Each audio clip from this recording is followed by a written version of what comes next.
Hi guys, so it's week 7, which is awesome because that means we have 1 week of class left. Woohoo! Music has always been a huge part of my life because my parents forced us to play a musical instrument, which I actually loved. I played the piano, my brother played the guitar, my sister played the violin. It was my dad's dream that we'd be a band one day, but that completely dissipated when we became teenagers and were ornery and didn't want to practice. So researching about music therapy was super interesting.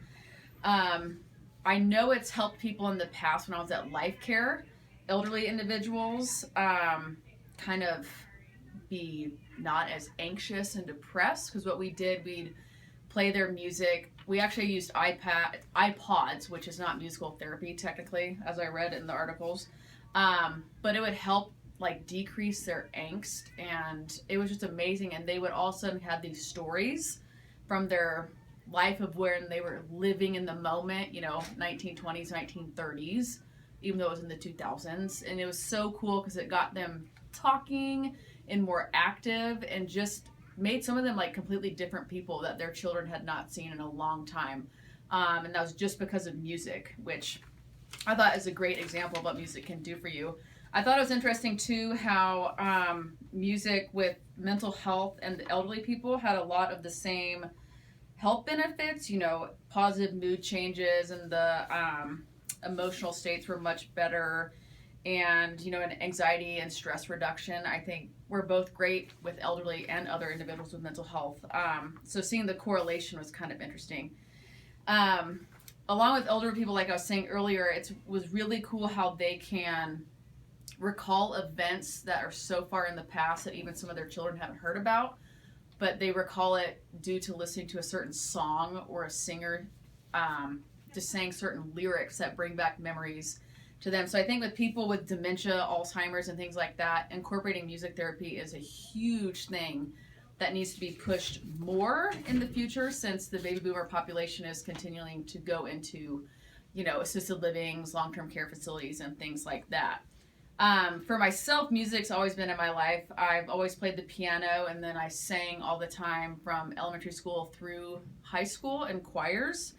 One thing I regret is not singing in college. The Furman Singers are like world renowned, and I thought it was more important to be social and be a part of Greek life than join the Furman Singers. And so that's one regret I have from college. But I sing all the time. As I've said before, I will blare music in my car, sing at the top of my lungs like I'm Taylor Swift or Rihanna, and I do sound a lot like them, of course.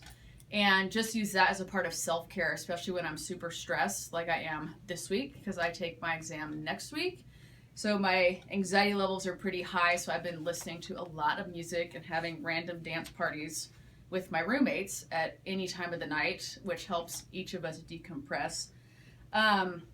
This week I've done a lot of singing in the shower, in the car, by myself, wherever, which has been great. And I also actually sat down and played the piano for a long time, which is a super awesome stress reliever for me. And I can still play great songs, which I thought maybe I'd lost my talent. But it really is just so relaxing to do that. And I forgot a lot about that because I haven't done that in a long time due to the fact that the piano's at my parents' house. But I mean, they're a 10-minute drive, so I could totally do it more often. With my self-care this week, I hung out with friends Saturday, which was a lot of fun. We watched football and just really, we had chili and just caught up with individuals I hadn't seen in a long time. Working with my hands, I took down my garden this week, which was sad, but in due time, all gardens have to be taken down. And so cleaned up my backyard and my front yard for fall and winter, since apparently we're supposed to have another apocalypse that is, Snowmageddon. And I've been singing, and we had a dance party last night with my roommates at 11:30, so why not? And that's great with self-care. But it's been a bunch of random self-care activities that have been hours long, which has been really great because as I said, my anxiety is super high. So hopefully that'll continue, and I can lower the anxiety with some self-care and then make it through the next 10 days, and life will be good as long as I pass my exam. But anyways, hope to hear all from you. Bye, guys.